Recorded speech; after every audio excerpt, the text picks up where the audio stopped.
Hello बच्चों, angle पे matter नहीं करेगा, जैसे मर्जी फेंक लो, नीचे आकर v1 v2 v3 v4 बराबर आएगा। उसके बाद की कहानी अगर आप सोचो तो ये इसको वापस धक्का मारेगा, ये वापस धक्का मारेगा। केमिस्ट्री में क्या होता है, अमिताभ बच्चन पहले आपसे क्वेश्चन पूछता है, हाय इसका आंसर बताओ, ठीक है, पकड़ेगा मैं इसको, जाने नहीं देंगे, जाने नहीं देंगे तुम्हें। क्या है, अब्बा डब्बा जब्बा डब्बा है हमारे पास, ठीक है। हेलो बच्चों, आज हम पढ़ने वाले हैं वर्क एनर्जी पावर का लेक्चर नंबर 4 और जिसमें हम बात करने वाले हैं कंजर्वेशन ऑफ मैकेनिकल एनर्जी की। और इसमें हम एक खास केस वर्टिकल सर्कुलर मोशन के बारे में भी पढ़ेंगे। तो आइए स्टार्ट करते हैं अपना लेक्चर। इस लेक्चर से पहले वाले जो लेक्चर्स थे उसमें हम लोगों ने काइनेटिक एनर्जी के बारे में पढ़ लिया था और पोटेंशियल एनर्जी के बारे में पढ़ लिया था। मैकेनिकल एनर्जी क्या होती है? तो बेटा मैकेनिकल एनर्जी इन दोनों का सम होता है। मैकेनिकल एनर्जी क्या है? Mechanical energy is a sum of potential energy and kinetic energy, ठीक है। सो मैकेनिकल एनर्जी क्या है? Mechanical energy is a sum of potential energy and kinetic energy. इन दोनों के सम को ही हम मैकेनिकल एनर्जी बोलते हैं। हमारे पास बहुत सारे ऐसे केसेस आते हैं जिसमें काइनेटिक एनर्जी पोटेंशियल एनर्जी में कन्वर्ट होती है एंड बहुत सारे ऐसे केसेस आते हैं जिसमें पोटेंशियल एनर्जी काइनेटिक एनर्जी में कन्वर्ट होती है। ये दोनों आपस में कन्वर्ट होते रहते हैं और इस तरीके से कन्वर्ट होते हैं कि मैकेनिकल एनर्जी क्या हो जाए? कांस्टेंट हो जाए। कुछ केसेस में ये कांस्टेंट नहीं भी रहेगी, तो हमें देखना होगा कब ये मैकेनिकल एनर्जी कंजर्व होती है, कांस्टेंट रहती है, और कब ये कांस्टेंट नहीं रहती है। तो पहले मैं आप लोगों को कुछ ऐसे केसेस दिखाता हूं जहां पर काइनेटिक एनर्जी पोटेंशियल एनर्जी में कन्वर्ट होती है and potential energy kinetic energy में कन्वर्ट होती है। फिर हम बात करेंगे टेक्निकली कि मैकेनिकल एनर्जी कब कब कंजर्व होगी, ठीक है बच्चों। आइए, तो पहला केस मैं आपको दिखा रहा हूं, conversion of kinetic energy into potential energy. Conversion of kinetic energy into potential energy. तो पहला केस मैंने लिया जिसमें हमारे पास आप देख सकते हैं कि एक बॉल है। इस बॉल को हमने ऊपर की तरफ एक वेलोसिटी दे दी है, ऊपर की तरफ एक वेलोसिटी दे दी है v, इसके पास है u, उसके पास एक वेलोसिटी है, ठीक है। ये बॉल ऊपर जा रही है और जैसे जैसे ये ऊपर जा रही है ये धीमा होती जा रही है। बॉल क्या हो रही है? रुकती चली जा रही है, स्लो होती चली जा रही है। अब जैसे जैसे ये बॉल ऊपर बढ़ेगी इसकी रफ्तार कम होती जाएगी, ठीक है, और इसकी काइनेटिक एनर्जी डिक्रीज होती जाएगी एंड पोटेंशियल एनर्जी बढ़ती चली जाएगी। जैसे जैसे ये हाइट पर जाएगी इसकी पोटेंशियल एनर्जी राइज कर रही है, तो टोटल एनर्जी तो हमेशा कंजर्व होती है, ठीक है ना। बट टोटल एनर्जी की बात करें तो उसमें काइनेटिक, पोटेंशियल और दूसरी फॉर्म ऑफ एनर्जीज भी आ सकती हैं। बट यहां पर क्या हो रहा है? यहां पर इसके पास काइनेटिक एनर्जी है, यहां पर इसके पास पोटेंशियल एनर्जी है। तो जैसे जैसे ऊपर जा रहा है काइनेटिक एनर्जी से पोटेंशियल एनर्जी में एनर्जी कन्वर्ट होती हुई चली जा रही है, ठीक है। और केस देखते हैं। ये स्केटर था, इसने यहां से स्टार्ट किया, ठीक है ना, और जब ये यहां पर आएगा, जब ये बच्चा, जो ये बालक है हमारा, ये यहां पर आएगा, ठीक है ना, इसके पास एक काइनेटिक एनर्जी होगी और जैसे जैसे ये राइज करेगा ना इसकी काइनेटिक एनर्जी क्या होगी? कम होती चली जाएगी और किस में कन्वर्ट हो जाएगी बेटा? पोटेंशियल एनर्जी में कन्वर्ट हो जाएगी। तो यहां पर भी आप देख सकते हो कि ऊपर जाने के वक्त kinetic energy is converting into potential energy, ठीक है। आइए यहां पर देखते हैं। हमने इस ब्लॉक को यहां से छोड़ दिया, यहां पर हमारे पास ये एक ब्लॉक है, इसको हमने यहां से छोड़ दिया। अब जब ये ब्लॉक नीचे गिर रहा होगा इसके पास एक काइनेटिक एनर्जी आ रही होगी। जब ये ब्लॉक यहां पहुंचेगा इसके पास एक काइनेटिक एनर्जी होगी, ठीक है ना। और इस काइनेटिक एनर्जी से ये स्प्रिंग से टकराएगा तो स्प्रिंग भी क्या होगा बेटा? कंप्रेस करेगा, ऐसे खपैच करके कंप्रेस करेगा, खपैच खपैच कंप्रेस करेगा, ठीक है। और जब ये कंप्रेस कर रहा है तो इस काइनेटिक एनर्जी के साथ क्या हो रहा है? ये काइनेटिक एनर्जी कम होती चली जा रही है और पोटेंशियल एनर्जी में कन्वर्ट होती चली जा रही है, ठीक है ना। तो यहां से यहां पर आ रहा है, कपैच करके नीचे आ रहा है और इसे कंप्रेस कर रहा है। तो कंप्रेस करने पे क्या हो रहा है? काइनेटिक एनर्जी कम और पोटेंशियल एनर्जी राइज हो रही है। कौन सी पोटेंशियल एनर्जी है ये स्प्रिंग की स्प्रिंग पोटेंशियल एनर्जी है। आइए और केसेस देखते हैं। अब केसेस हम देख रहे हैं जहां पर पोटेंशियल एनर्जी काइनेटिक एनर्जी में कन्वर्ट हो रही है। पोटेंशियल एनर्जी वाले लेक्चर में मैंने आपको समझाया था कि जब हमारे पास एक तीर कमान वाला इंसान होता है, ठीक है ना, जो इस तरीके से धनुष को खींचता है, ऐसे खींचेगा, खच कर खींचेगा, ठीक है ना। तो खींचने पर क्या होगा, धनुष को खींचने पर क्या होगा, खींचने पर उसका जो बो होता है ना धनुष, वो बेंड करता है। नॉर्मल जो है ना फ्लेक्सिबल लकड़ी जो आती है, बांस जिसे कहते हैं, उससे बनाया जाता है, ये बेंड करता है इस तरीके से। उसके अंदर इलास्टिक पोटेंशियल एनर्जी स्टोर हो जाती है। जो उसका स्ट्रिंग होता है वो भी इलास्टिक होता है। उसे खींचते हो आप इस तरीके से तो क्या होता है, खींचने पर क्या होता है, उसके अंदर इलास्टिक पोटेंशियल एनर्जी स्टोर हो जाती है। और फिर छोड़ो क्या होगा, तीर खपैक से निकल के जाएगा आगे, ठीक है ना। तो जब छोड़ने पर तीर के पास काइनेटिक एनर्जी आ रही है, वो कहां से आ रही है। So when the arrow is released, the elastic potential energy in the bow and string converts into the kinetic energy of the arrow. ठीक है ना। तो एरो की जो काइनेटिक एनर्जी है, ठीक है ना, इस तीर की जो काइनेटिक एनर्जी है, उसको कहां से मिल रही है, इसके अंदर स्टोर्ड पोटेंशियल एनर्जी ही इस तीर की काइनेटिक एनर्जी में कन्वर्ट हो रही है। सारा खेल बेटा यही है, आपको सोचना है एनर्जी कहां से कहां जा रही है, ठीक है ना। अब देखो आपके पास क्या है, बलून है, ठीक है। आपने बलून लिया, मान लिया आपका बर्थडे है, आपने बलून लिया, बलून को फुलाया, फुला दिया उसको। अब बलून जो है पूरा फूल चुका है, बलून पूरा फूल चुका है। तो बलून के अंदर क्या हो रहा है, फूलने में क्या हो रहा है, उसके अंदर पोटेंशियल एनर्जी स्टोर हो रही है। कौन सी पोटेंशियल स्टोर हो रही है, इलास्टिक पोटेंशियल एनर्जी। जो इस बलून का रबर है ना, वो स्ट्रेच हो रहा है और अपने अंदर इलास्टिक पोटेंशियल एनर्जी को स्टोर कर रहा है।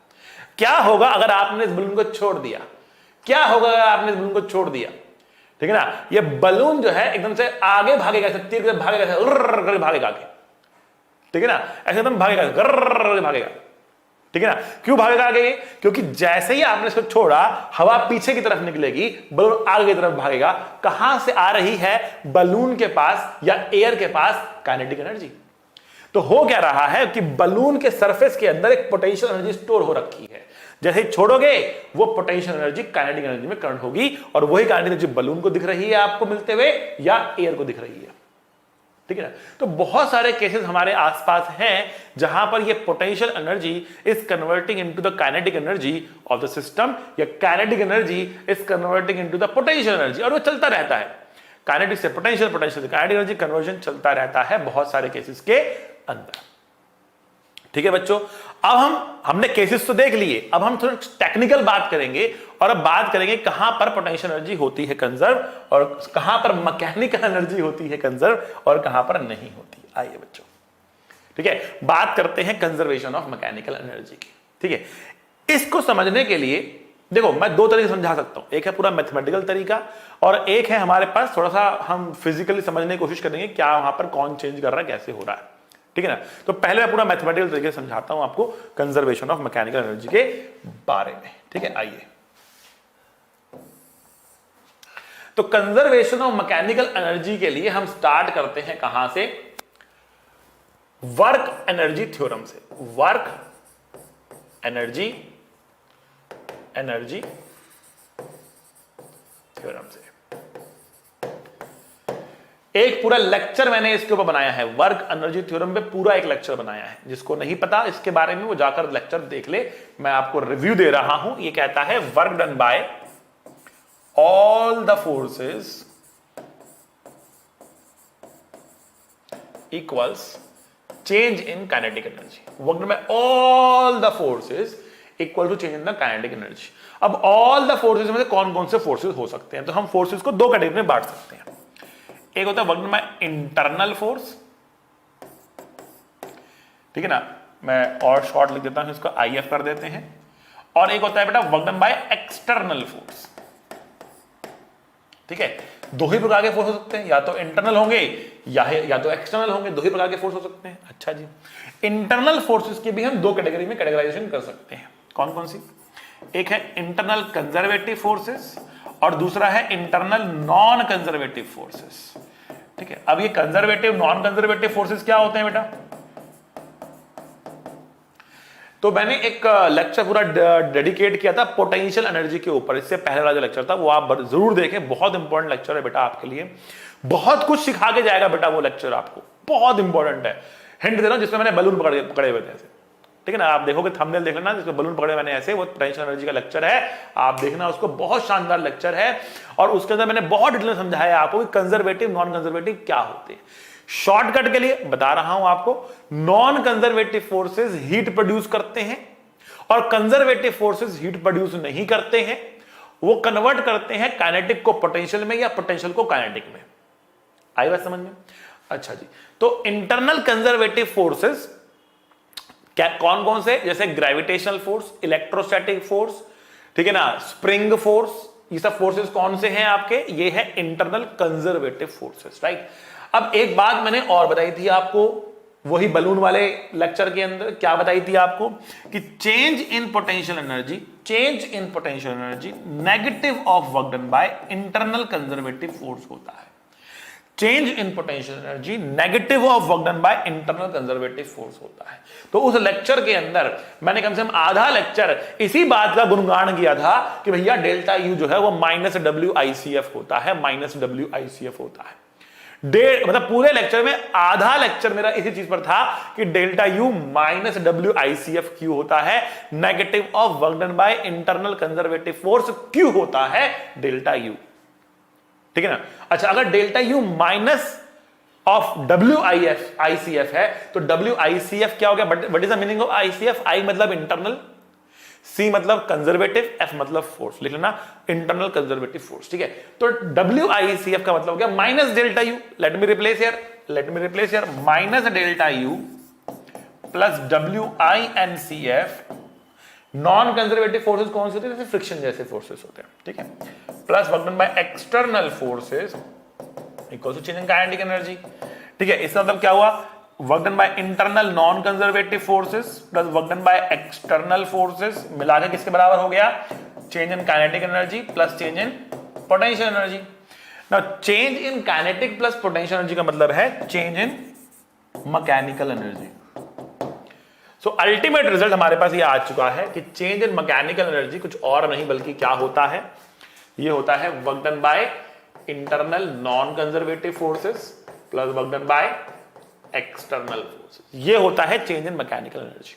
मतलब अब देखो फिजिकल मीनिंग से समझा रहा हूं आपको कि अगर आपके पास कोई भी एक सिस्टम है, ठीक है, इस सिस्टम के अंदर कुछ इंटरनली इसके पार्टिकल्स हैं, कुछ बाहर की एंटिटीज हैं, ठीक है ना। अब इस सिस्टम की जो मैकेनिकल एनर्जी है वो कौन चेंज कर सकता है, इनकी आपस में एक पोटेंशियल एनर्जी होगी, इनके चलने की वजह से इनकी एक काइनेटिक एनर्जी भी होगी, तो इनके पास पोटेंशियल एनर्जी भी है, इनके पास काइनेटिक एनर्जी भी है, बट वो एनर्जी चेंज कौन कर सकता है, वो एनर्जी चेंज कौन कर सकता है। तो इस सिस्टम की मैकेनिकल एनर्जी दो लोग चेंज कर सकते हैं। पहला, बाहर से कोई इस पर वर्क कर दे, एक्सटर्नल एजेंट, जैसे फॉर एग्जांपल एक बॉल रखी हुई है और आपने किक कर दिया उसको, तो बॉल के पास क्या आएगा बेटा, एक काइनेटिक एनर्जी आ जाएगी ना, बॉल ऊपर भी जा सकती है तो पोटेंशियल एनर्जी भी आ जाएगी। So ball will gain energy, कौन सी energy, ball will gain mechanical energy, and वो एनर्जी कहां से गेन कर पा रहा है, बिकॉज एक्सटर्नल एजेंट ने उसके ऊपर एक वर्क किया, लात मार के उसको, ठीक है ना। तो अगर बाहर से कोई वर्क कर रहा, एक्सटर्नल एजेंट वर्क कर रहा, तो सिस्टम की मैकेनिकल एनर्जी को वो चेंज कर सकता है, ठीक है ना। और कैसे सिस्टम की मैकेनिकल एनर्जी चेंज हो सकती है, एक सिस्टम चल रहा है, a system has some moving parts, ठीक है ना। Now those moving parts can rub with each other, ठीक है ना। तो अगर इनके अंदर कुछ पार्ट्स की आपस में रबिंग हो रही है तो उनके बीच में फ्रिक्शन आ सकता है, तो फ्रिक्शन क्या करेगा, फ्रिक्शन उस रबिंग की वजह से हीट प्रोड्यूस करेगा, एंड जब वो हीट प्रोड्यूस करेगा तो क्या होगा, सिस्टम की एनर्जी क्या होगी, कम हो जाएगी, ठीक है। तो अंदर से हीट अगर निकले, हीट निकलना शुरू हो जाए, हीट क्यों निकलेगा, work done by internal non conservative forces, जैसे फ्रिक्शन जैसे फोर्सेस, ठीक है ना। तो अगर सिस्टम की मैकेनिकल एनर्जी आपस में कन्वर्ट नहीं हो रही तो कहां जा रही होगी, वो हीट में, साउंड में, लाइट में, दूसरी फॉर्म में जाएगी ना। और उस फॉर्म में कौन लेके जाएगा, अंदर से लगने वाले नॉन कंजर्वेटिव फोर्सेस ही होंगे जो सिस्टम की मैकेनिकल एनर्जी को कहां लेके जाएंगे बच्चों, हीट में लेके जाएंगे, साउंड में लेके जाएंगे, लाइट में लेके जाएंगे, दूसरी फॉर्म ऑफ एनर्जी में लेकर चले जाएंगे, ठीक है। लेकिन अगर मैं ये कहूं ना ही तो एक्सटर्नल एजेंट कोई वर्क कर रहा और ना ही हीट प्रोड्यूस हो रही, मतलब ना ही इंटरनल नॉन कंजर्वेटिव फोर्सेस कोई वर्क कर रहे, तो सिस्टम की मैकेनिकल एनर्जी में चेंज नहीं आएगा। अगर मैकेनिकल एनर्जी में चेंज नहीं आया तो हम कह सकते हैं mechanical energy of the system will be conserved. ठीक है ना, mechanical energy of the system will be conserved. So when mechanical energy is conserved, it conserves when work done by external agent,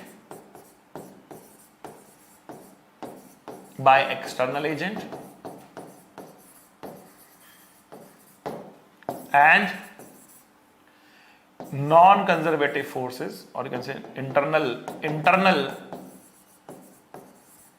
work done by external agent and internal non-conservative forces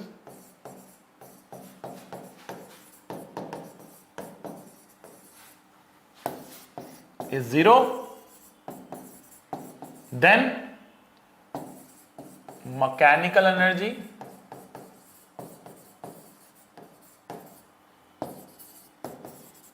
of the system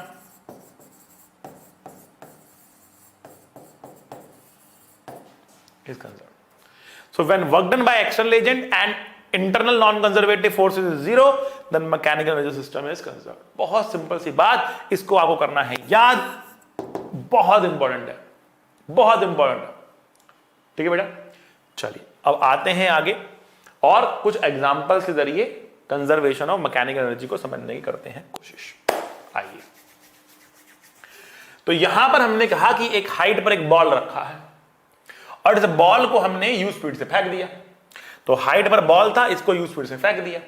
अब question कह रहा find the speed with which the ball hits the ground, मतलब ये ball यहां से उड़ेगा और उड़ के यहां पे आके खटैक से गिरेगा। ठीक है ना।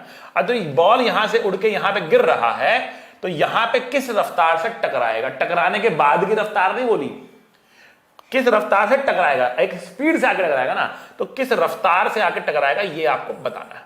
तो कुछ एंगल चाहे तो आप यहां पे थीटा मान लो, ठीक है ना, और बताना है किस रफ्तार से आके यहां पे टकराने वाला है।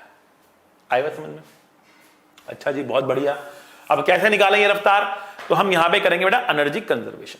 ठीक है, हम कहेंगे कि initial mechanical energy equals M का मतलब मैकेनिकल एनर्जी, तो मैं एम ई लिख देता हूं to be more specific. Initial mechanical energy is equals to final mechanical energy.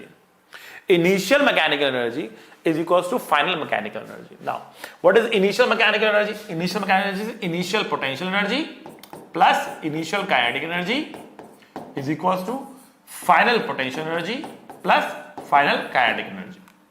ठीक? So initial mechanical energy equals final mechanical energy, इस तरीके से हम यहां पे लिख सकते हैं। ठीक है, आई थिंक ये बात समझ में आपको आ गई होगी। अच्छा भाई, अब पोटेंशियल एनर्जी लिखते कैसे हैं? ठीक है ना, अगेन बलून वाला लेक्चर पूरा समझाया था आपको, बट फिर भी फटाफट यहां पर देखते हैं। हालांकि पता ही होगा आप लोगों को, बहुत डिफिकल्ट नहीं है। देखो, हमें सबसे पहले पोटेंशियल ग्रेविटेशनल पोटेंशियल एनर्जी लिखने के लिए एक रेफरेंस चुनना पड़ता है। वो रेफरेंस हम कहीं पर भी चुन सकते हैं, हम ग्राउंड पर भी चुन सकते हैं उस रेफरेंस को। तो मैंने मान लिया कि मेरा ये रेफरेंस लेवल है। रेफरेंस लेवल जहां पर भी लेते हो वहां पर आप पोटेंशियल एनर्जी को 0 मानते हो। जब भी वो उस लेवल पर आएगा पोटेंशियल एनर्जी 0 होती है। जब भी रेफरेंस लेवल से ऊपर होगा तो पोटेंशियल एनर्जी पॉजिटिव हो जाती है, कितनी, mgh। नीचे जाने पर -mgh, ऊपर जाने पे +mgh, नीचे जाने पे -mgh। ठीक है, तो यहां पर जब ये पार्टिकल है तो इसकी पोटेंशियल एनर्जी यहां पर कितनी है, तो यहां पर इसकी पोटेंशियल एनर्जी बेटा कितनी है, mgh है, क्योंकि h हाइट ऊपर है, मास हमने इसका m ले लिया। ठीक है, तो mgh इसकी potential energy. What is it's kinetic energy, half m u square, ये इसकी काइनेटिक एनर्जी है। अच्छा, क्या काइनेटिक एनर्जी लिखने में थीटा का कोई रोल होगा? कोई रोल नहीं होगा। क्यों रोल नहीं होगा? क्योंकि काइनेटिक एनर्जी की डायरेक्शन नहीं होती। काइनेटिक वेक्टर क्वांटिटी मैं x में लिखूं कि y में लिखूं, kinetic half m u square, पूरी काइनेटिक एनर्जी आएगी हाफ m u स्क्वायर। ठीक है, अच्छा भाई, फाइनली जब ये यहां पे लैंड किया तो रेफरेंस लेवल पर ही आ गया। अब क्योंकि ये रेफरेंस लेवल पर ही आ गया तो इसकी पोटेंशियल एनर्जी कितनी हो जाएगी बेटा, 0 हो जाएगी, और काइनेटिक एनर्जी कितनी हो जाएगी बेटा, हाफ m v स्क्वायर हो जाएगी। आई बात समझ में? m तो मर गया, m तो मर गया। ठीक है ना, तो क्या बचा, आइए, v square equals to u square plus 2gh बचा। v की वैल्यू कितनी बची, √u स्क्वायर प्लस 2g। देखो इसमें इंपॉर्टेंट बात जो आपको समझ में आ रही होगी that this speed is independent of theta. This is independent of theta. ये थीटा से क्या है बेटा? इंडिपेंडेंट है। ये थीटा से क्या है बेटा? इंडिपेंडेंट है। क्या मतलब है इसका? अगर मैंने u रफ्तार से पार्टिकल को ऐसे फेंका तो भी ये इसी रफ्तार से गिरेगा। अगर मैंने इसको ऐसे फेंका होता u स्पीड से तो भी ये इसी रफ्तार से गिरता। अगर मैंने इसको ऐसे फेंका होता तो भी ये इसी रफ्तार से गिरता। और अगर मैंने इसको ऐसे फेंक दिया होता ना तो भी इसकी रफ्तार ये ही होती। इन चारों केसेस में अगर मैं इसको v1 कह दूं, इसको v2 कह दूं, इसको v3 कह दूं, इसको v4 कह दूं, आई कैन से v1 बराबर v2 बराबर v3 बराबर v4 मैं बोल सकता हूं।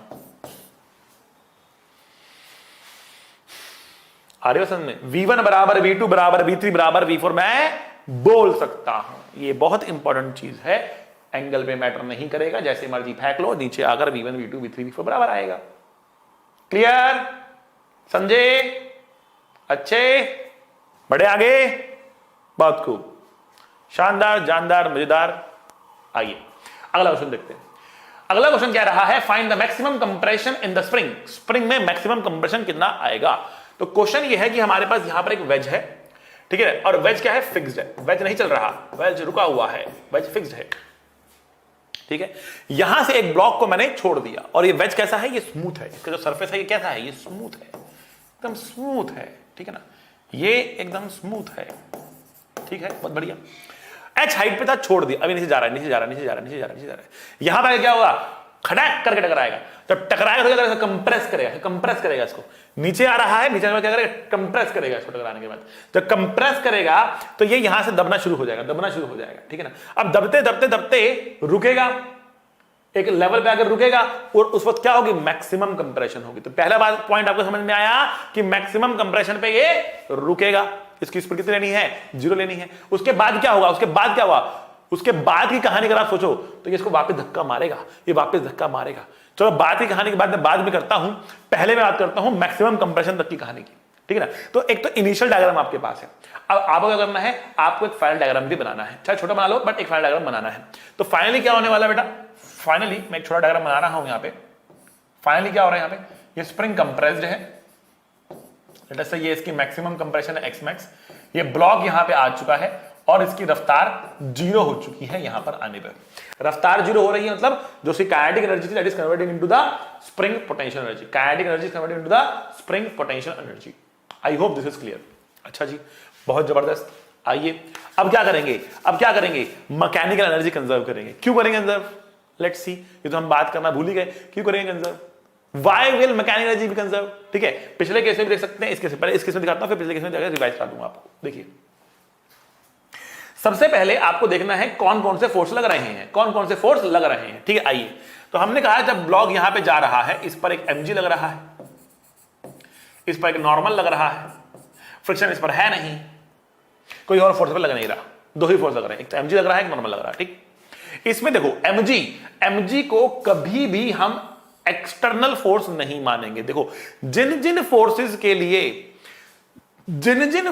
के लिए आप पोटेंशियल एनर्जी लिख सकते हो, उन फोर्सेस को एक्सटर्नल की कैटेगरी में आप नहीं रखोगे, ठीक है ना। जिन फोर्सेस के लिए पोटेंशियल एनर्जी लिखते हैं, जिन फोर्सेस के लिए पोटेंशियल एनर्जी लिखते हैं, यू लिखते हैं, उनको इंटरनल कंजर्वेटिव लेना है। वो एक्सटर्नल नहीं है, वो नॉन कंजर्वेटिव नहीं है। तो ग्रेविटी की वजह से हम ग्रेविटेशनल पोटेंशियल एनर्जी लिखते हैं, तो mg कैसा फोर्स हुआ आपका? इंटरनल कंजर्वेटिव फोर्स हुआ आपका, ठीक है ना। जब ये यहां पे आके टकराएगा तो इसे कंप्रेस करेगा, तो जो इसका फोर्स लगेगा वो कौन सा लगेगा? स्प्रिंग फोर्स लगेगा। तो एक स्प्रिंग फोर्स भी यहां पर आएगा। तो स्प्रिंग फोर्स भी कैसा हुआ? क्या ये एक्सटर्नल मानूंगा मैं? नहीं मानूंगा इसको एक्सटर्नल। मतलब मैं स्प्रिंग को भी अपने सिस्टम का हिस्सा लेकर इसको इंटरनल फोर्स मानकर इसकी पोटेंशियल एनर्जी लिख दूंगा, ठीक। तो जिस जिसकी पोटेंशियल एनर्जी लिखूंगा उसको इंटरनल कंजर्वेटिव लेके चलूंगा, एक्सटर्नल लेके नहीं चलूंगा। तो यहां पर mg भी इंटरनल कंजर्वेटिव, स्प्रिंग फोर्स भी इंटरनल कंजर्वेटिव, तो एक्सटर्नल कौन बचा? केवल normal. Normal is external force. But क्या नॉर्मल यहां पे कोई वर्क कर रहा है? क्या नॉर्मल रिएक्शन कुछ वर्क कर रहा है? नहीं कर रहा। क्यों नहीं कर रहा? आइए देखते हैं। देखिए, जब इसके ऊपर ये चलेगा ना, तो नॉर्मल तो लगेगा ऐसे और जाएगा ये ऐसे, एंगल बनाएगा 90 डिग्री का। और जब डिस्प्लेसमेंट और फोर्स में एंगल होता है 90 डिग्री, तो वर्क डन आता है 0। तो यहां पर एक्सटर्नल फोर्स कौन सा था? नॉर्मल रिएक्शन केवल और केवल एक एक्सटर्नल फोर्स था, लेकिन उसका वर्क डन कितना था? 0। वर्क डन कितना था? 0, 0। ठीक है ना? अगर वर्क डन कितना है? 0 है, 0 है, एक्सटर्नल एजेंट का मैकेनिकल एनर्जी कंजर्व हो सकता है, लेकिन फ्रिक्शन को भी वर्क नहीं करना चाहिए। हमने यहां पर इसको स्मूथ लिया था, फ्रिक्शन तो था ही नहीं। तो फ्रिक्शन अगर नहीं है, उसका वर्क डन भी 0। एक्सेलरेशन है, लेकिन उसका वर्क डन कितना है? 0 है। सो क्योंकि work done by friction plus work done by external agent दोनों ही 0 है, इसलिए हम बोल सकते हैं मैकेनिकल एनर्जी क्या है? कांस्टेंट है। और हम कह सकते हैं ui plus K E I is equal to UF plus K E F. बात समझ में आ रही है आपको? बहुत शानदार। ठीक है, अब देखिए, अब यहां पे ग्रेविटेशनल पोटेंशियल एनर्जी के लिए I need to take a reference. ठीक है, मुझे एक रेफरेंस लेना पड़ेगा। ठीक है, तो मैंने अगर ग्राउंड को रेफरेंस मान लिया, तो इस ब्लॉक की पोटेंशियल एनर्जी कितनी है इनिशियल के लिए आपको ये डायग्राम देखना है, तो वो है बेटा mgh। काइनेटिक है 0, रुका हुआ है। स्प्रिंग तो अभी कुछ हुआ है, तो स्प्रिंग की एनर्जी भी 0 है। फाइनल के लिए डायग्राम देखना है। फाइनली ये रेफरेंस लेवल इधर 0 पे आ चुका है ना, तो ग्रेविटेशन तो 0 ही हो गई, बट स्प्रिंग दबा हुआ, तो स्प्रिंग एनर्जी है। कितनी होती है स्प्रिंग एनर्जी? स्प्रिंग एनर्जी का फॉर्म होता है half K X square. Spring energy का फॉर्म होता है half K X square. Last lecture potential जो है देख लो, लिखवाइए वहां पे आपको हाफ के एक्स स्क्वायर होता है। ठीक है, सो पोटेंशियल एनर्जी फाइनली कितनी है? Half K X square. ठीक है, ये पोटेंशियल एनर्जी है finally. Now what is the kinetic energy finally? तो ये कहा यहां पे रुकता है, फाइनल कंप्रेशन पे रुकता है, तो उसकी काइनेटिक कितनी है? 0 है। तो from here we can get the value of X max is equals to 2 mgh divided by k whole under. That's the value of x max.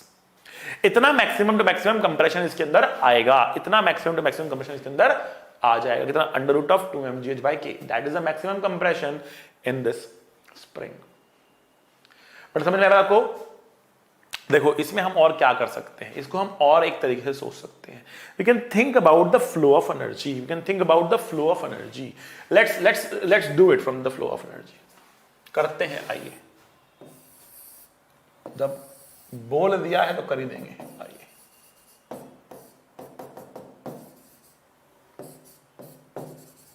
देखो, सबसे पहले बताओ यहां पर कौन सी एनर्जी है इसके पास? यहां पे रुका हुआ है, कौन सी एनर्जी है इसके पास? तो बेटा इसके पास है ग्रेविटेशनल पोटेंशियल एनर्जी। अब ये नीचे आ रहा है, हाइट कम हो रही है। जब इसकी हाइट कम होगी, ठीक है, जब नीचे आएगा, नीचे आएगा गर्र, नीचे आएगा ऐसे गर्र, नीचे आएगा। ठीक है, जब ये यहां आएगा ना, ठीक है, तो इसकी जो पोटेंशियल एनर्जी है, देखो ग्रेविटेशनल पोटेंशियल खत्म हो चुकी है, खत्म हो चुकी है।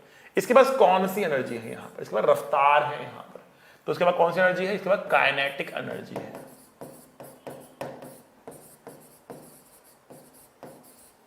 ठीक, अच्छा, रास्ते में कोई एनर्जी का लॉस तो हुआ नहीं, हीट तो यहां पे प्रोड्यूस हुई नहीं, और किसी ने एनर्जी इसको दी नहीं, इसने कोई एनर्जी इसको दी नहीं।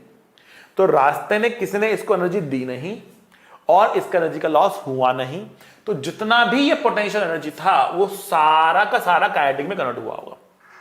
तो जितना पोटेंशियल एनर्जी यहां पर था, उतना ही काइनेटिक एनर्जी यहां पर होगा। आया बात समझ में? अच्छा जी, अब देखो, अब जब ये इससे टकराएगा, जब इससे टकराएगा तब क्या होगा? टकराने के बाद क्या होगा? आइए फायर डायग्राम बनाते हैं। कंप्रेस हो चुका होगा ये, और ये रुक चुका होगा। अब क्योंकि ये रुक चुका है और इसका ग्रेविटेशन का लेवल भी रेफरेंस लेवल पे आ चुका है, तो ग्रेविटेशनल पोटेंशियल एनर्जी भी 0 है इसके पास।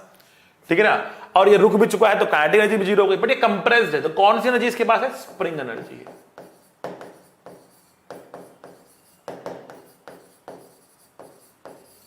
ठीक, so now we can say that कि जितनी पोटेंशियल एनर्जी थी सारी काइनेटिक में आई और फिर सारी स्प्रिंग में चली गई, कहीं भी लॉस नहीं हुआ। ठीक है, तो कितनी एनर्जी, पोटेंशियल एनर्जी यहां से यहां तक कम हुई थी, ये हुई थी mgh कम हुई थी। तो जो भी एनर्जी यहां पे कम हो रही, जो भी एनर्जी ग्रेविटेशन की वजह से यहां पे कम हो रही, कहां जा रही, अल्टीमेटली स्प्रिंग के अंदर जा रही, तो equals to half K X square.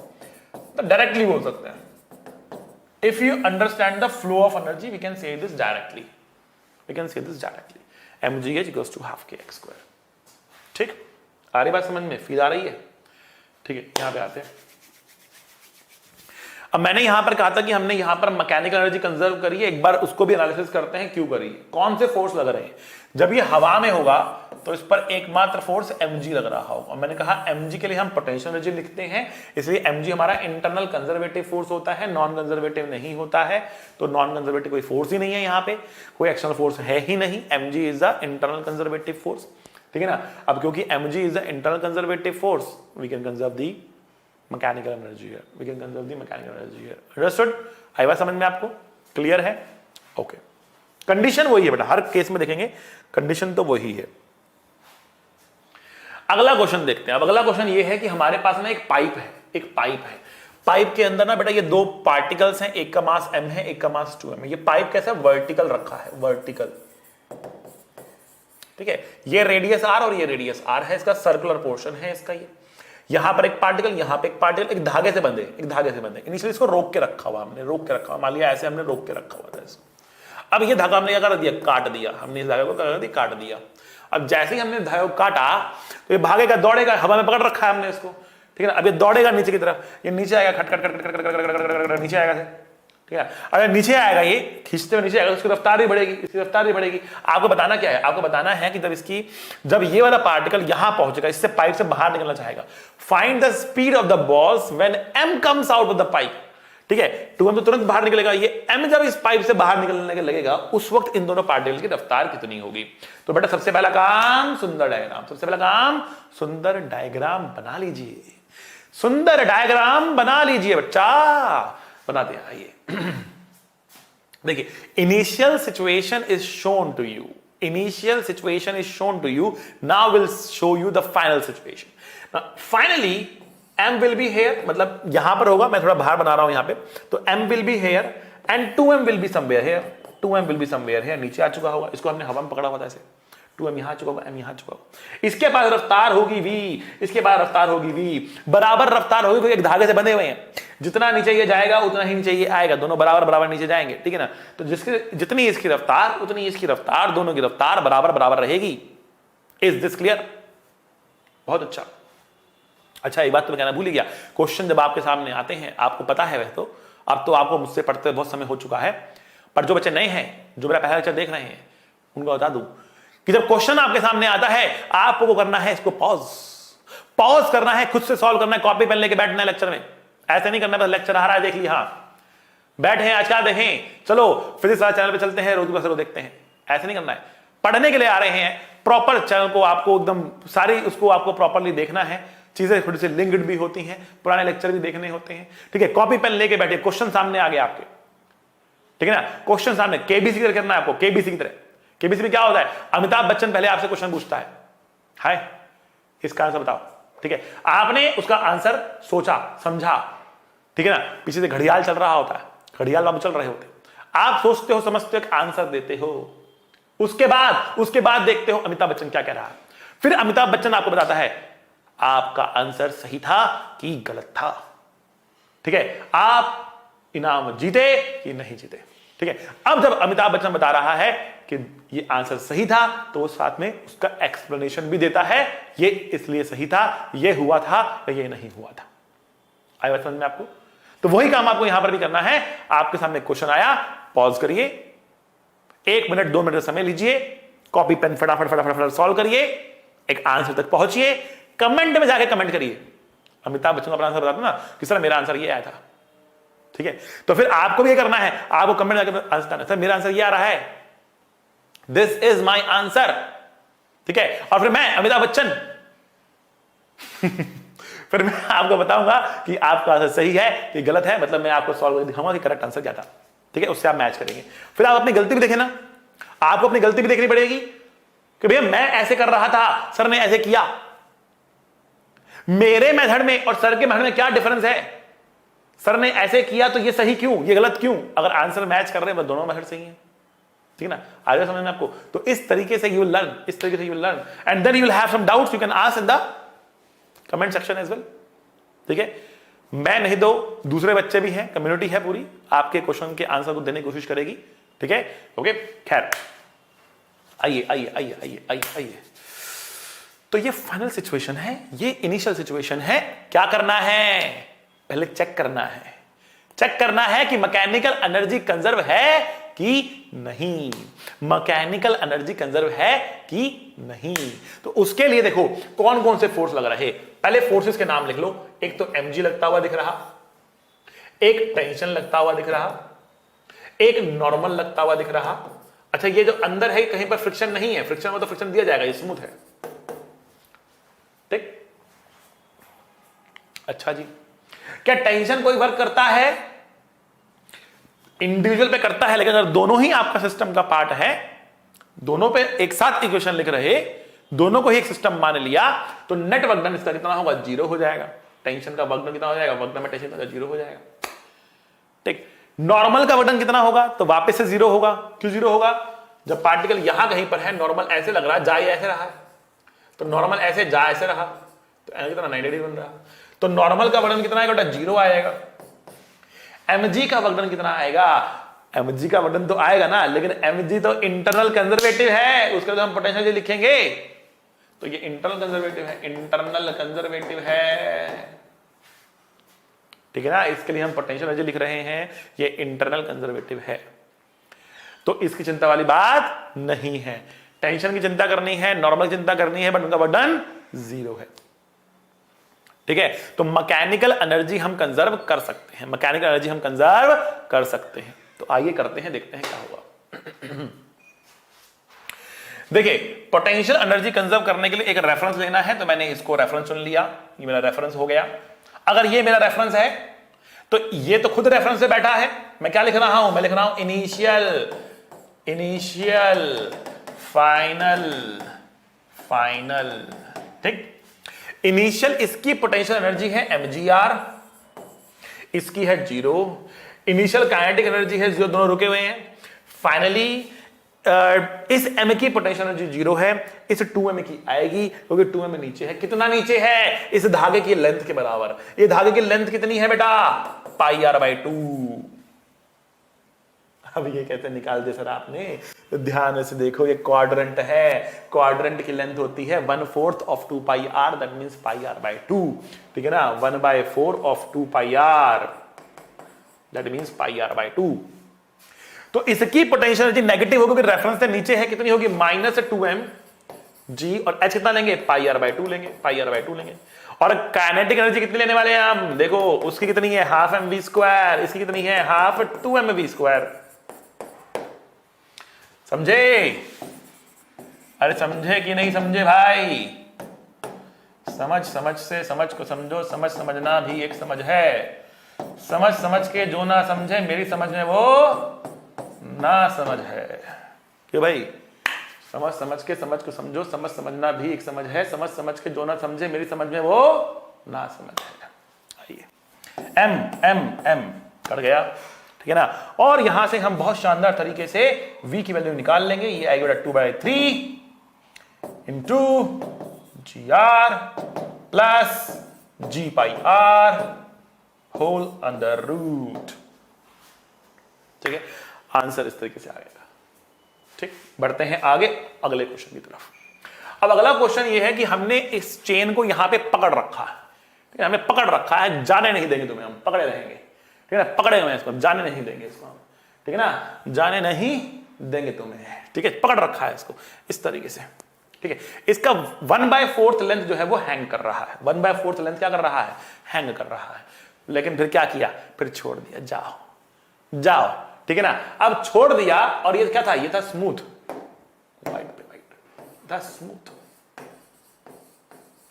तो क्या होगा, जैसे छोड़ेंगे तो क्या होगा, कर्र नीचे गिरेगी ना, कर्र नीचे गिरेगी, जब नीचे गिर रही है, खर्र नीचे गिर रही है, तो क्या होगा बेटा, देखो जब ये नीचे गिरेगी तो क्वेश्चन क्या है, पहले क्वेश्चन समझते हैं। Find the speed of the chain when it just comes of the table.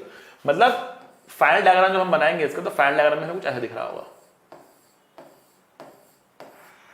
ठीक है ना। चेन पूरी टेबल से नीचे गिर चुकी होगी, ये खिसता हुआ नीचे आएगा, चेन पूरी तरह से नीचे गिर चुकी होगी और ये पूरी लेंथ L हो चुकी होगी, इसकी एक रफ्तार V हो चुकी होगी, ठीक। अब यहां पे मैकेनिकल एनर्जी कंजर्व क्यों है, कौन कौन से फोर्स लग रहे हैं, हमने तो छोड़ दिया, हमारा तो फोर्स लग नहीं रहा। अब कौन कौन से फोर्स लग रहे हैं आइए देखते हैं। तो एक तो फोर्स लग रहा है mg, दूसरा लग रहा है नॉर्मल, दो ही तो फोर्स हैं। नॉर्मल वर्क नहीं कर रहा, mg की चिंता है नहीं, mg चिंता है नहीं, नॉर्मल वर्क कर नहीं रहा, ठीक। अच्छा जी, अब क्या करें, एक रेफरेंस लेवल ले लो भाई, ये हमने एक रेफरेंस लेवल मान लिया, मान लेते हैं हमने ये रेफरेंस लेवल ले लिया, इसको रेफरेंस मान लिया, रेफरेंस ले लिया इसको हमने भाई, बहुत शानदार। अब हमें लिखनी है potential energy and kinetic energy. तो हम क्या लिखेंगे भैया, कंजर्वेशन ऑफ मैकेनिकल एनर्जी क्या लिखेंगे, हम लिखेंगे ui plus K E I is equals to U F plus K E F, ये तो लिखेंगे ना हम, ui plus K E I equals to U F plus K E F, ये तो लिखेंगे ना हम, यस और नो। तो what is the initial potential energy, what is the initial kinetic energy, what is the final potential energy, what is the final kinetic energy, this is what we want to know. ये हमें जानना है, ये हमें जानना है। कैसे लिखेंगे, कैसे लिखेंगे, आइए देखिए, इनिशियली ये चेन तो टेबल पर ही रखी है इतना पोर्शन, लेकिन इतना पोर्शन हैंग कर रहा है, तो जो टेबल पे रखा है वो तो रेफरेंस पे पड़ा है, जो टेबल पे रखा है वो रेफरेंस पे पड़ा है, उसका पोटेंशियल एनर्जी 0 आ गया। पर जो हैंग कर रहा है, उसका मास कितना है बेटा, उसका मास है m/4, उसका मास कितना है m/4, ठीक है। तो नीचे है कि ऊपर है, रेफरेंस से नीचे है, तो पोटेंशियल लिखी जाएगी negative minus m/4 g into H. अब h क्या लें, क्या h इस बॉटम मोस्ट पॉइंट का लें या इस टॉप मोस्ट पॉइंट का लें कि इसके सेंटर ऑफ मास का या सेंटर का लें। तो ये भी मैंने आपको समझाया था, जब बड़े ऑब्जेक्ट्स होंगे तो सेंटर या सेंटर ऑफ मास का आपको हाइट लेना पड़ता है, ठीक है।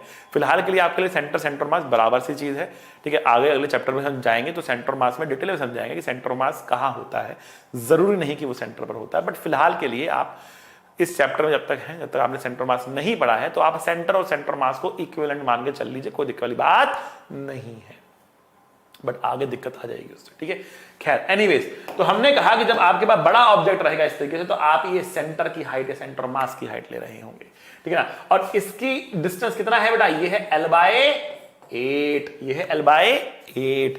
तो what is the potential energy, पहली बात तो नेगेटिव, दूसरी बात मास कितना है इसका m/4 g, हाइट कितनी लेनी है L/8 ही लेनी है, बस L/8 पूरी लेनी, बस L/8 लेनी है, समझे, हाइट केवल L/8 लेनी होगी, ओके। काइनेटिक एनर्जी 0 रुका हुआ है। फाइनली क्या हो रहा है, फाइनल जब ये पूरा चेन ऐसे आ चुका है, फाइनल पूरा चेन जब ऐसे हो चुका है, तो आइए देखते हैं।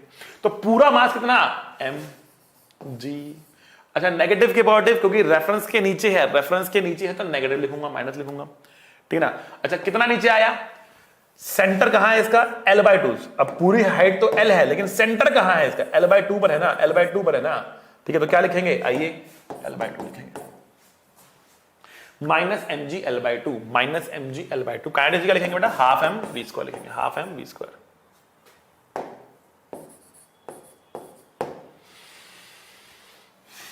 ठीक बा, m m m कट गया, मर गया,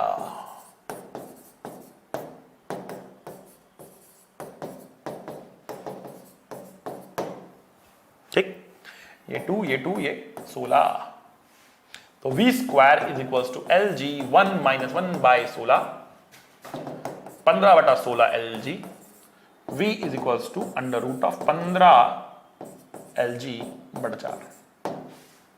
ये हमारे पास रफ्तार आ जाएगी, ठीक है। तरीका आपके सामने है, बहुत बेहतरीन क्वेश्चन है, बहुत सारे एग्जाम्स में आता है, मेडिकल में बहुत पॉपुलर है, इंजीनियरिंग मेंस में बहुत बार आ चुका, ठीक।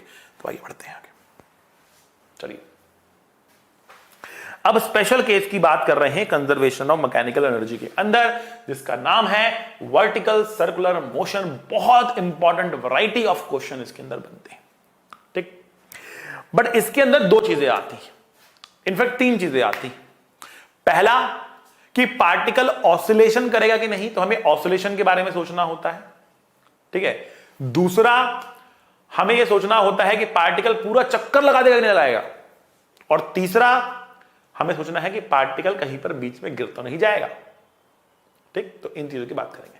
अच्छा, वर्टिकल सर्कुलर मोशन का मीनिंग क्या है?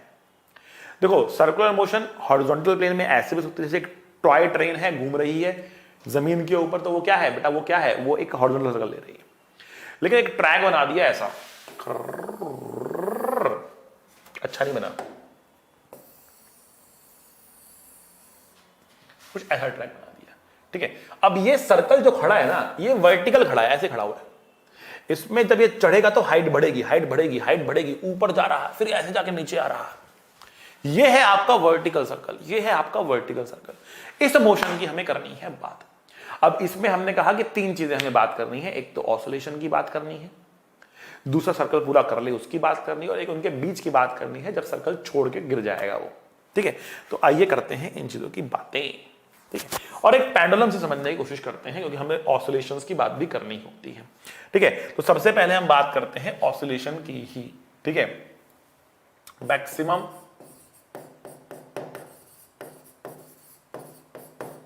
speed at bottommost point for oscillations.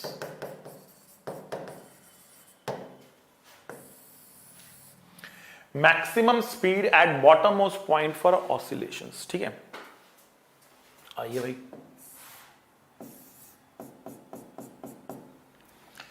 देखिए बच्चा, ध्यान से देखना इसको बहुत बेहतरीन तरीके से। अगर मैं इसको हल्का सा टिल्ट करके छोड़ दूं तो ये ऑसिलेट करेगा कि नहीं करेगा? करेगा, जाएगा आएगा ऑसिलेट करेगा, ठीक है ना। ऐसे करेंगे तो छोड़ेंगे, ऐसे ऐसे करके ऑसिलेट करेगा, ठीक है, ओके, ऑलराइट भाई।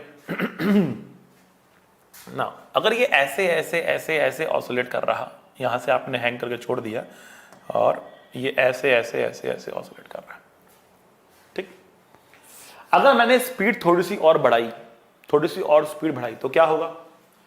थोड़ा सा ये और ऊपर जाकर ऐसे ऑसिलेट करेगा, it is going to oscillate like this. थोड़ा सा और इसका क्या होगा, एम्पलीट्यूड ऑफ ऑसिलेशन बढ़ जाएगा, it is going to oscillate like this, ज्यादा बड़े एम्पलीट्यूड से ये ऑसिलेट करेगा।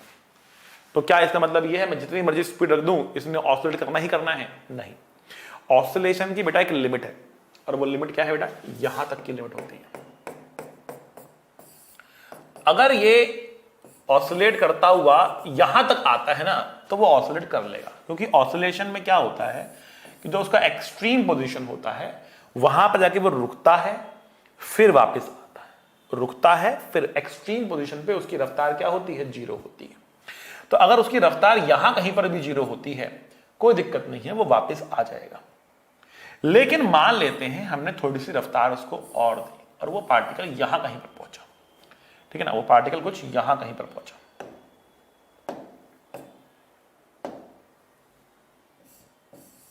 ठीक है, पार्टिकल यहां कहीं पर पहुंचा, और अगर उसकी रफ्तार यहां पहुंचने के बाद जीरो हुई, अगर उसकी रफ्तार यहां पहुंचने के बाद जीरो हुई, तो वो ऐसे वापस नहीं आएगा, ऐसे वापस नहीं आएगा। अगर उसकी रफ्तार यहां जीरो हुई ना, तो वो ऐसे टपकेगा। आ रही है समझ में आपको? अगर उसकी रफ्तार यहां कहीं पर जीरो हुई ना, तो वो ऐसे टपक जाएगा। बट क्या कभी ऐसे टपकता हुआ देखा है आपने? नहीं देखा। तो पहली बात, ना ही तो वो ऐसे टपकता है, मतलब ऐसे जा रहा है और फिर एकदम वर्टिकल लाइन में गिरता हुआ, ऐसा तो देखा नहीं होगा आपने। यहां आने में बिल्कुल वर्टिकल लाइन में गिर जाए, ऐसा तो देखा नहीं होगा आपने। तो पहली बात, वो वर्टिकल लाइन में भी नहीं गिरता। दूसरी बात, वो ऐसे भी वापस नहीं आता है। कैसे गिरता है वो? तो बेटा वो गिरता है कुछ ऐसे, अगर उसको गिरना है तो गिरता है कुछ ऐसे, ठीक। ऐसे गिर रहा है, अब ध्यान सुनना, ऐसे गिर रहा है तो क्या धागा टाइट रहेगा? धागा है। अगर ऐसे गिर रहा है तो क्या धागा टाइट रहेगा? धागा टाइट तो रहेगा नहीं। अगर वो ऐसे गिर रहा है तो धागा टाइट नहीं रहेगा, धागा ढीला पड़ जाएगा, धागा स्लैक हो जाएगा। अगर धागा ढीला पड़ गया तो क्या धागे में टेंशन बचेगी? नहीं बचेगी। दैट मीन्स अगर उसने सर्कुलर मोशन को छोड़ा तो उसकी रफ्तार जीरो नहीं होगी। जीरो होती तो ऐसे गिरता, ठीक है ना, जीरो नहीं होगी, उससे पहले ही क्या होगी, टेंशन जीरो हो चुकी होगी, टेंशन जीरो हो चुकी होगी। आई बात समझ में? जहां भी टेंशन जीरो हो गई वहां पे वो अपना रास्ता छोड़ देगा, उसके बाद वो सर्कुलर मोशन कंटिन्यू नहीं कर पाएगा, क्योंकि आगे बढ़ने पर टेंशन और कम होनी पड़ेगी, नेगेटिव टेंशन हो नहीं सकती। ठीक, अगर सर्कुलर मोशन पूरा कराना है तो टेंशन को कहीं पर भी जीरो नहीं होना चाहिए। ठीक, हां, टेंशन कम से कम अगर आपको करनी है तो वो हाईएस्ट पॉइंट पे टेंशन जीरो कर सकते हो, हाईएस्ट पॉइंट पे टेंशन जीरो कर सकते हो। क्यों कर सकते हो हाईएस्ट पॉइंट पे जीरो? बिकॉज जैसे ही वो आगे बढ़ेगा ना वापस से टेंशन आ जाएगी, मतलब इसके अगले पॉइंट पे टेंशन ज्यादा है, कम नहीं है, मतलब टेंशन नेगेटिव नहीं हो रही है, तो इसके अगले पॉइंट पे टेंशन क्या हो रही है, ज्यादा हो रही है, तो वापस से टेंशन आकर उसको खींच लेगी और वो सर्कल पूरा कर लेगा। तो अगर टेंशन हाईएस्ट पॉइंट से पहले कहीं पर जीरो हो गई तो वो सर्कुलर मोशन को छोड़ देगा, वापस नहीं आएगा, ऑसिलेट नहीं करेगा, और उसकी रफ्तार भी जीरो नहीं होगी, मतलब रफ्तार जीरो होने से पहले ही टेंशन जीरो हो चुकी होगी। This is what I am saying. अगर वो इस पॉइंट को पार करता है तो ऑसिलेशन के लिए क्या कंडीशन होगी? ऑसिलेशन की कंडीशन है मैक्सिमम टू मैक्सिमम यहां पहुंचा देना। सो बॉटम मोस्ट पॉइंट पर मैक्सिमम टू मैक्सिमम रफ्तार कितनी रखें कि वो ऑसिलेट करे। इसका मतलब क्या हुआ, मतलब वो मैक्सिमम टू मैक्सिमम यहां पहुंच जाए और ऑसिलेशन इस पॉइंट को पार ना करे। ठीक है, आई बात समझ में? बहुत बढ़िया। तो अब मैं एक एक करके आपसे बात डिस्कस कर रहा हूं, मैं इसको रब कर देता हूं, एंड जैसे जैसे मैं डिस्कस करता जाऊंगा आपको समझ में आता जाएगा। मोटा मोटा ज्ञान मैंने दे दिया आपको, एक मोटा मोटा ऊपरी तौर का ज्ञान तो मैंने आपको दे दिया, अब थोड़ा सा और इसको गहराई वाले ज्ञान की करते हैं बात। ठीक है, चलिए। तो maximum speed at the bottom most point for oscillation. ठीक, तो ऑसिलेशन कराना है तो मैंने कहा पार्टिकल इस पॉइंट से आगे नहीं बढ़ सकता, यहां पर इसकी रफ्तार को जीरो होना पड़ेगा। जब मैं यहां पे रफ्तार जीरो कहूंगा तो मैं बोलूंगा ये यू मैक्स है फॉर ऑसिलेशन, ये यू मैक्स है फॉर ऑसिलेशन। ऑसिलेशन के लिए यू मैक्स होगा, इस पॉइंट से आगे नहीं निकल सकता। आई होप ये बात अब आपको समझ में आ गई होगी। ये पॉइंट पार किया तो ऑसिलेट तो नहीं करेगा, या तो सर्कल छोड़ेगा या सर्कल पूरा करेगा, या तो सर्कल छोड़ेगा या सर्कल पूरा करेगा। सर्कल पूरा करेगा क्या होगा बस बताता हूं, पहले ऑसिलेशन तक की बात करते हैं। कन्विंस योरसेल्फ कि इस पॉइंट से आगे गया तो ऑसिलेशन तो नहीं होगी कम से कम, क्योंकि वो रुक नहीं सकता, रुक के ऐसे वर्टिकल नहीं गिर सकता, इट इज इम्पॉसिबल। जाएगा तो पैराबोला में जाएगा, पैराबोला में गया तो भी स्पीड जीरो नहीं है, टेंशन जीरो है, या सर्कल पूरा कर गया। सर्कल पूरा कैसे करेगा उसके बारे में बात करेंगे, बट ऑसिलेट तो एटलीस्ट नहीं करेगा, ऑसिलेट तो एटलीस्ट नहीं करेगा। ठीक, अच्छा जी। तो ये यू मैक्स हमने दिया और ये भी हमारे पास आ गया, यू मैक्स हमने दिया और ये भी हमारे पास आ गया। इसकी लेंथ एल, इसकी लेंथ एल हमने यहां पर ले ली, लेंथ एल एल हमने यहां पर ले ली। ठीक है, तो अब हमें करना है एनर्जी कंजर्वेशन। बहुत सिंपल, इसका मास हमने एम लिया, इसको रेफरेंस लेवल ले लिया। एनर्जी कंजर्व इसलिए है बिकॉज टेंशन वर्क डन कर नहीं रहा, टेंशन वर्क डन कर नहीं रहा, और mg के लिए टेंशन वाली बात होती नहीं है, क्योंकि mg तो इंटरनल कंजर्वेटिव फोर्स होता है, उसके लिए हम पोटेंशियल एनर्जी लिखते हैं। ठीक है, एनर्जी कंजर्व कर रहे हैं, रेफरेंस लेवल ले लिया हमने। तो यहां पर हमने कहा क्या, हमने कहा potential energy initial, potential kinetic energy initial, potential energy final, kinetic energy final. Initial potential energy है 0, इनिशियल काइनेटिक एनर्जी है हाफ एम यू मैक्स का स्क्वायर। फाइनल पोटेंशियल एनर्जी यहां पर कितनी है, mg l है, काइनेटिक एनर्जी कितनी है 0 0।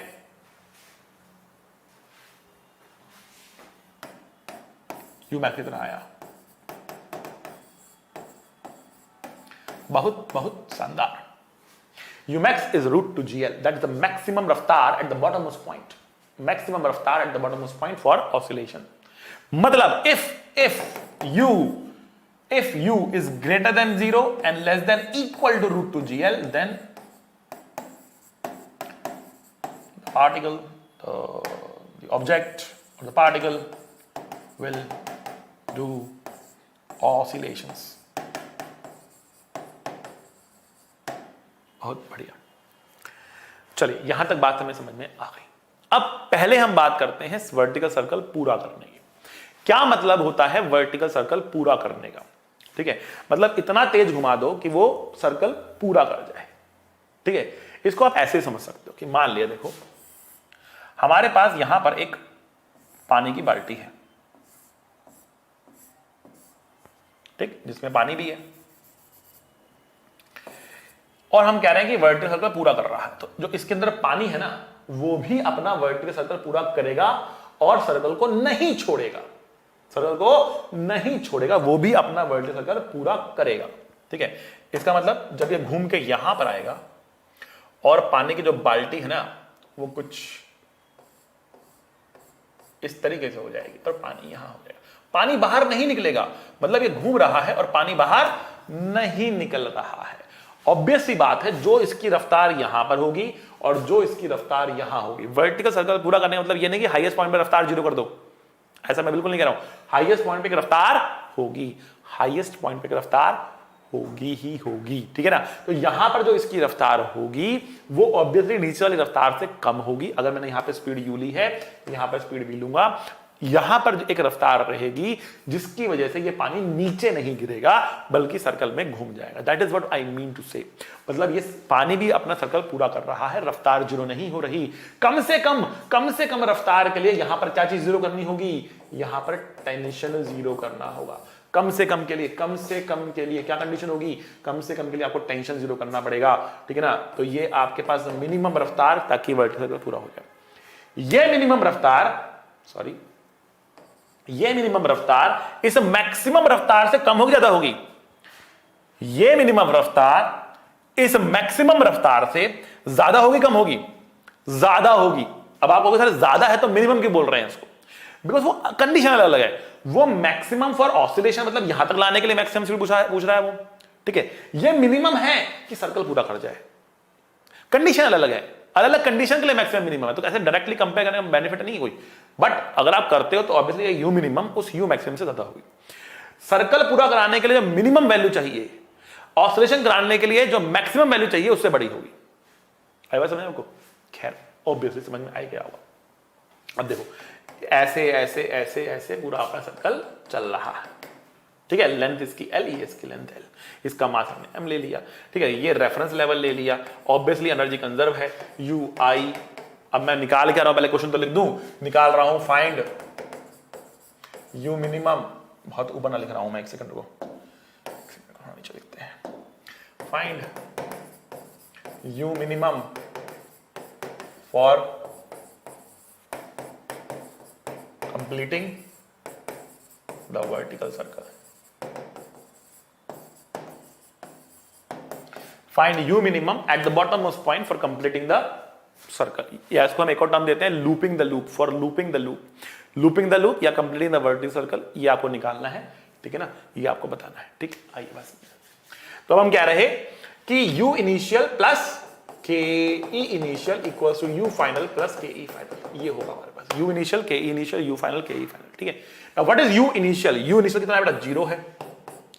What is KI initial? Initial का कितनी है बेटा, हाफ M, U minimum का स्क्वायर है। फाइनल पोटेंशियल एनर्जी कितनी है, फाइनल पोटेंशियल कितनी है बेटा, ये है mg into 2L, क्योंकि L एंड L रेफरेंस में कितना ऊपर है, रेफरेंस है 2L ऊपर है, ठीक है। और काइनेटिक एनर्जी कितनी है, हाफ M V मिनिमम का square, half M V minimum का square, that is result. So initial potential energy 0 क्योंकि यहां पर था, initial kinetic energy half M U minimum का square, final potential energy mg into 2L, final kinetic energy half M V minimum का square, ठीक है।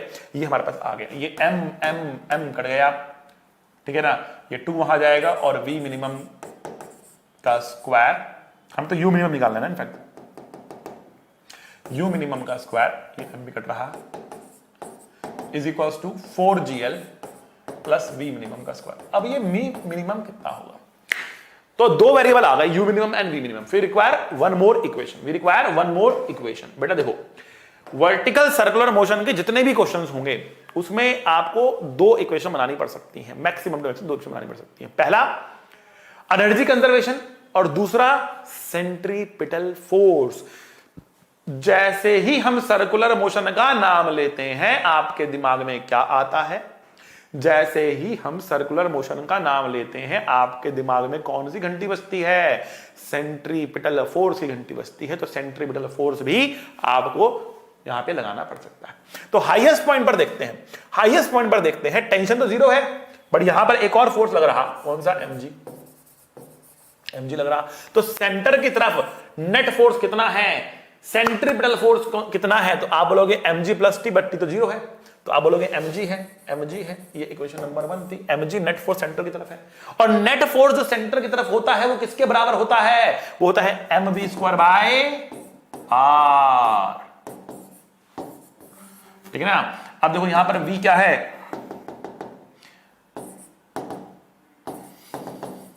यहां पे v क्या है, v मिनिमम है, r क्या है, l है,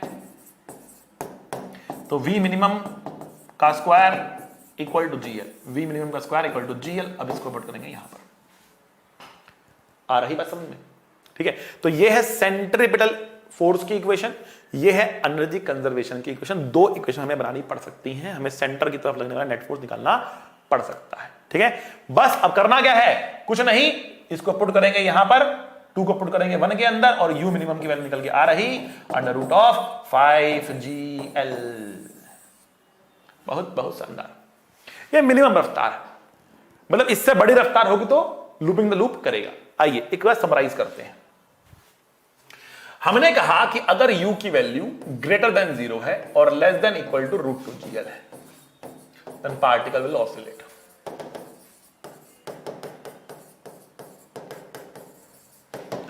फिर हमने कहा कि अगर u की value greater than equal to root 5gl है, ये फॉर्मूला याद रखने हैं, याद रखने हैं।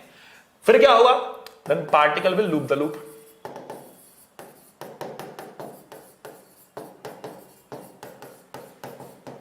फिर क्या कहा हमने कहा अगर u की value greater then root 2gl है and less than root 5gl है, मतलब ना ही तो वो ऑसिलेट करेगा और ना ही सर्कल पूरा करेगा, वो बीच में सर्कुलर मोशन को छोड़ देगा। Thread will slack, circular motion will not complete, thread will slack.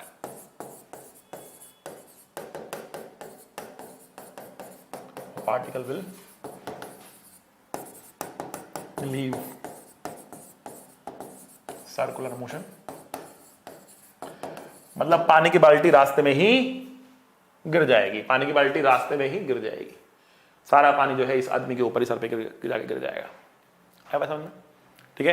तो ये कंडीशन आपको रखनी है ध्यान। तो बड़ा ये क्या है, ये है रूट 2gl, रूट 5gl, ये सारी कंडीशन आपको ये अच्छे से याद रखनी है। सर्कुलर मोशन कब करेगा और क्या नाम है, ये ऑसिलेट कब करेगा और स्लैक कब करेगा, ये बातें आपको याद रखनी होगी, ठीक है। चलिए एक न्यूमेरिकल देख लेते हैं बेटा इसके ऊपर थोड़ा सा, ठीक है, और समझने की कोशिश करते हैं न्यूमेरिकल के अंदर। आइए, तो बेटा हमने ऐसा ट्रैक बना दिया, ऐसे ट्रैक बना दिया, ऐसे बहुत शानदार ट्रैक बना दिया ऐसे, ठीक है। और हमने कहा कि हमारे पास एक डब्बा है, डब्बा क्या है, अब्बा डब्बा जब्बा, एक डब्बा है हमारे पास, ठीक है। और ये हमने कहा h हाइट है, इसका रेडियस r है। अब ट्रैक जो है वो स्मूथ है, ट्रैक वो क्या है, ये ट्रैक जो है ये स्मूथ ट्रैक है, स्मूथ, ठीक है। इसका रेडियस r हमें दिया हुआ है। अब क्वेश्चन ये कह रहा है कि कितनी हाइट से इस डब्बे को छोड़ें, कितनी हाइट से कम से कम कितनी हाइट से इस डब्बे को छोड़ें कि ये इस सर्कल में पूरा सर्कल पार कर जाए बिना गिरे। अब डब्बे उसने पकड़ा नहीं है, ये डब्बा अपने आप जाएगा और पूरा चक्कर लगा के निकल जाएगा, कहीं गिरेगा नहीं रास्ते में। तो वो मिनिमम हाइट कितनी होनी चाहिए, ठीक है। क्वेश्चन है find h minimum so that the box loops the loop.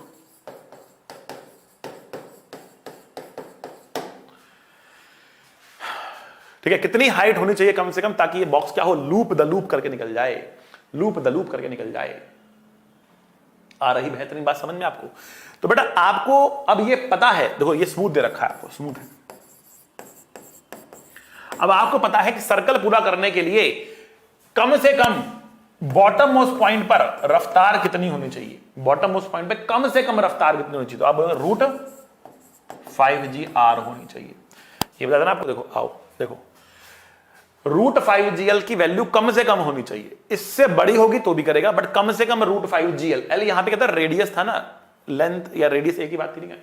तो पार्टिकल लूप द लूप, तो लूप द लूप कराने के लिए, पूरा सर्कल में घुमाने के लिए जो यहां पर बॉटम ऑफ पॉइंट पे कम से कम रफ्तार है वो रूट 5gr होनी ही होनी चाहिए, ठीक।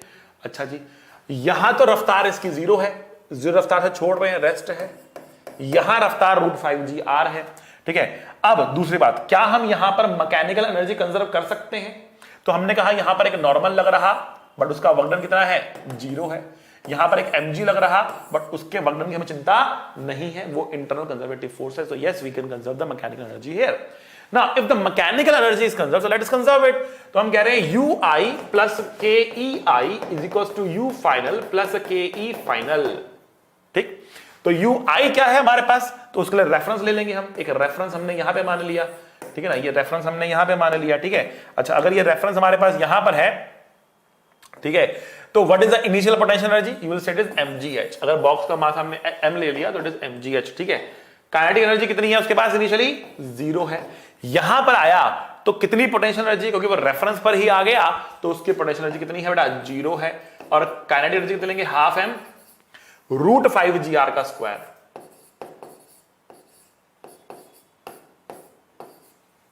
रूट 5gr का स्क्वायर, ठीक है। तो m तो कट गए, m तो कट गया, ठीक है। तो क्या बचा, g into H is equals to 5gr by 2।